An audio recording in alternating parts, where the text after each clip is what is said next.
My name is Jennifer Trosper, and I am the Project System Engineer on the Mars 2020 project. I'm standing in the Spacecraft Assembly Facility at the Jet Propulsion Laboratory, where we're building up the pieces of the Mars 2020 flight vehicle. I want to show you some of the flight hardware we have in here that's being built right now.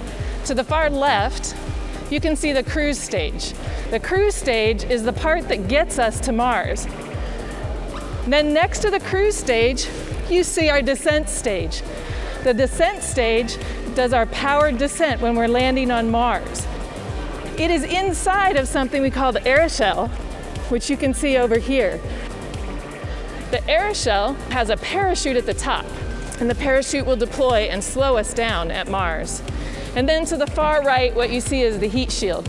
The heat shield is the part of the spacecraft that faces the atmosphere. It ablates a little and slows us down, and then we jettison it.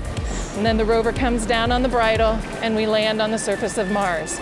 What you see over here may not look like what it is, but this is the beginnings of the rover that's going to drive on Mars.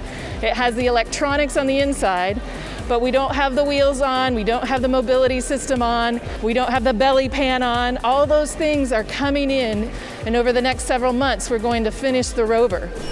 So the next thing we're going to do is take all of the pieces that you see here in the clean room, put them together in the launch configuration, and then we're going to take them through our environmental test. So they'll see all the environments that the spacecraft will see from launch all the way to landing on Mars. And we are on track for a July 2020 launch.